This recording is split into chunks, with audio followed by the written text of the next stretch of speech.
Hi viewers, welcome to ఆదాన్ మరొకడం. నేను మీ ప్రసాద్. ఈ 7 ఐపీఎస్లకు చుట్టుకోనున్న కేసులు. ఆంధ్రప్రదేశ్లో ఐపీఎస్ అధికారులు గత 5 ఏళ్లలో ఏం చేశారు అనేది ప్రత్యేకంగా చెప్పుకోనక్కర్లేదు. దానికి ప్రత్యక్ష ఉదాహరణగా ఏంటి అంటే, ఏదైతే 16 మంది ఐపీఎస్ అధికారులు మరి వాళ్ళని రాష్ట్ర డీజీపీ ఆఫీసులో రిపోర్ట్ చేయాలి అని చెప్పేసి ఉదయం సాయంత్రం అటెండెన్స్ అంటే సైన్ చేయాలి, అదేవిధంగా డీజీపీ గారికి అందుబాటులో ఉండాలి అని చెప్పేసి తాజాగా వాళ్ళకి కొన్ని నోటీసులు అందినాయి కదా. అది ఒక అంశమైతే, ఇప్పుడు ప్రధానంగా అందులో ఒక 7 మాత్రం ఖచ్చితంగా కేసులు చుట్టుకోబోతున్నాయి. ఇంతకీ ఎవరా 7? ఆ 7 ఏ కేసులు చుట్టుకోబోతున్నాయి అనేది మీకు నేను ఈ వీడియోలో తెలియజేస్తాను. దయచేసి ఎక్కడ స్కిప్ చేయకుండా చూడండి. సో ఇందులో మొట్టమొదటిగా మాజీ సిఐడి చీఫ్ అయినటువంటి పివి సునీల్ కుమార్.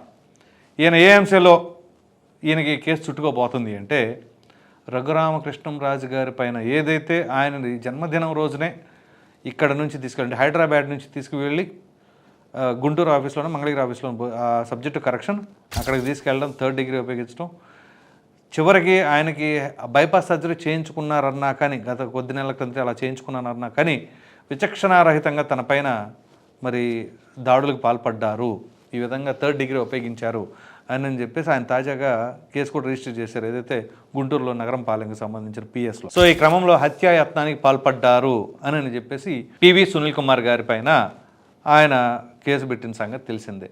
సో దీనికి ముందు కూడా ఒక వీడియోలో చెప్పాను, జగన్మోహన్ రెడ్డి గారికి కూడా దీనికి సంబంధించిన నోటీసులు రాబోతున్నాయని చెప్పేసి. సో ఆ విధంగా ఇక్కడ సునీల్ కుమార్ గారికి నోటీసులు రాబోతున్నాయి. ఇది దాని తర్వాత మరొక ఐపీఎస్ అధికారి కాంతిరాణా టాటా. ఈ కాంతిరాణా టాటా విజయవాడ కమిషనర్ చేశారు కదా. ఈయన అనేక రకాలైన అక్రమాలు అన్యాయాలు చేశారు అని చెప్పేసి వీళ్ళపైన ఆరోపణలు ఉన్నాయి. సో ఈయనతో పాటు విశాల్ గున్ని, విజయవాడ డీసీపీగా ఉన్న విశాల్ గున్ని. సో విశాల్ గున్ని గతంలో గుంటూరు ఎస్పీగా చేశారు. సో ఈ క్రమంలో అమరావతి రైతులు ఏదైతే వాళ్ళు ఆ రాజధాని రైతులు వాళ్ళ యొక్క దీక్షలు ఇవన్నీ చేస్తూ ఉంటే వాళ్ళ అసభ్య పదజాలంతోనే దూషించడం కాకుండా వాళ్ళపైన చేయి చేసుకోవడం, మహిళలను కూడా చూడకుండా అదేవిధంగా అట్రాసిటీ కేసులు పెట్టడం, ఈ క్రమంలో వీరిద్దరి పైన కూడా కేసులు చుట్టుకోబోతున్నాయి. ఇదంతా ఒక ఎత్తు అయితే, తాజాగా ఆంధ్రప్రదేశ్ని అట్టుడిగిస్తున్న అంశం మరొకటి.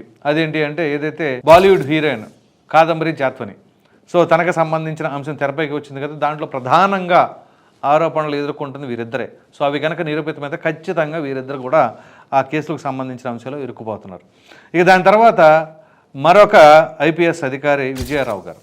ఈ విజయారావు గారు 1 కాదు 2 కాదు, ఈయన పైన కూడా అనేక రకాలైన అంశాలు ఉన్నాయి. ఏంటి అంటే, ఇదే రఘురామకృష్ణంరాజు గారికి సంబంధించిన ఎపిసోడ్లోనే ఈయన ప్రమేయం కూడా ఉంది అని చెప్పేసి ఈయన పేరు కూడా ఆ కేసులు నమోదైపోయి ఉన్నాయి.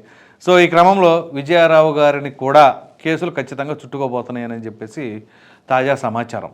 అదేవిధంగా మరొక ఐపీఎస్ అధికారి పిఎస్ఆర్ ఆంజనేయులు. ఈ పిఎస్ఆర్ ఆంజనేయులు గారిది 1 కాదు 2 కాదు, ఈయన పైన అనేక రకాలైన ఆరోపణలు ఉన్నాయి. ఏదైతే మరి కోడెల శివప్రసాద్ గారు అప్పట్లో ఆయన బలవన్మరణానికి పాల్పడ్డారు కదా, ఆ సమయంలో ఆయన పైన తీవ్రమైన ఒత్తిడిలు తీసుకొచ్చి ఇబ్బందులు పెట్టారు అని చెప్పేసి అదొక్కటే కాకుండా అచ్చెన్నాయుడు గారు, అలాగే అచ్చెన్నాయుడు గారి దగ్గర నుంచి మొదలుకొని జేసీ ప్రభాకర్ రెడ్డి గారి వరకు కూడా వీరందరిపైన కక్షపూరితంగా వ్యవహరించి ప్రభుత్వానికి కొమ్ములు గాయటం. అంతే, ఐపీఎస్ అధికారి అంటే మాకు నిబంధనలు ఏం వర్తించో, మేము అధికార పార్టీ నాయకుల దగ్గర మార్కులు కొట్టేయాలి అనేదే ప్రధాన ఎజెండాగా వీళ్ళు పనిచేశారు అని చెప్పేసి ఆరోపణలు ఎదుర్కొన్నారు. దాని తర్వాత మరొక ఐపీఎస్ అధికారి అంబురాజన్ గారు. ఈయన చాలా సుదీర్ఘకాలంగా కడప ఎస్పీగా పనిచేశారు. సో అంబురాజన్ గారు, దాని తర్వాత 7వ ఐపీఎస్ అధికారి ఫకీరప్ప, వీరిద్దరి పైన మరింతగా ఉంది కేసు. అదేంటి అంటే, వీరు ఏదైతే వైఎస్ వివేకానందరెడ్డి గారి హత్యకు సంబంధించిన అంశంలో సిబిఐ అధికారులపైనే కేసు నమోదు చేసిన ఘనత వీరిద్దరిదనమాట. సో వీరు ఏదైతే అప్పట్లో సిబిఐ అధికారులు వస్తే వాళ్ళపైన కూడా రాష్ట్ర పోలీస్ శాఖ కేసు నమోదు చేసింది అంటే, నాకు తెలిసి దేశ చరిత్రలోనే సిబిఐ అధికారులపైన రాష్ట్ర పోలీస్ శాఖ అధికారులు కేసు నమోదు చేయటం అంటే అదొక చరిత్ర. అది కేవలం జగన్మోహన్ రెడ్డి గారి హయాంలోనే ఆంధ్రప్రదేశ్లోనే ఇట్లా జరిగింది అని చెప్పేసి అయితే అనుకోవచ్చు.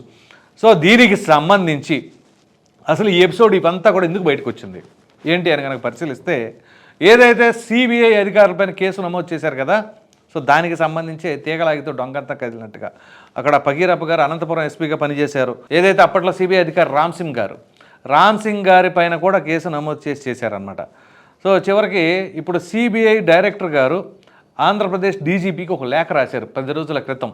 ఏంటి అంటే వీళ్లపైన ఈ సదరు ఐపీఎస్ అధికారులపైన ఎఫ్ఐఆర్ నమోదు చేయాలి అని చెప్పేసి ఒక లేఖ రాశారు.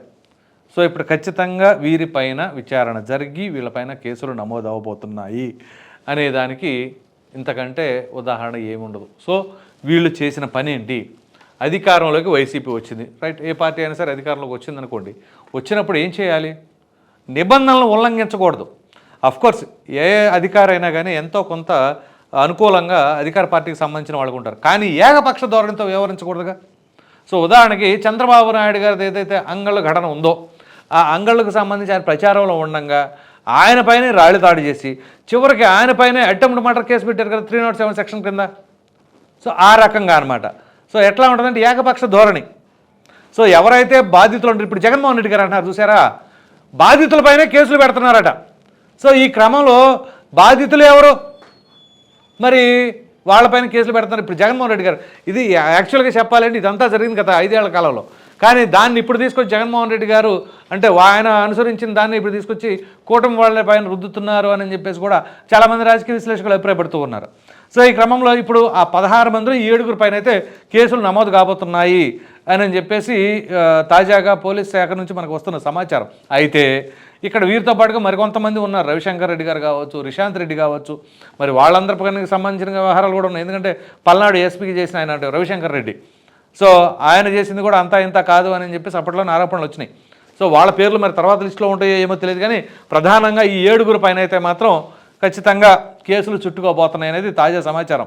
మరలా ఒకసారి ఆ 7 జాగ్రత్త చెప్తాను, ఒకసారి వినండి. పివి సునీల్ కుమార్ గారు, కాంతిరాణ టాటా గారు, విశాల్ గున్ని, విజయరావు గారు, పిఎస్ఆర్ ఆంజనేయులు, అంబురాజన్, ఫకీరప్ప, ఈ 7 పైన, ఈ 7 ఐపీఎస్ అధికారుల పైన కేసులు అయితే చుట్టుకోబోతున్నాయి అనేది అయితే పక్కాగా తెలుస్తున్న సమాచారం.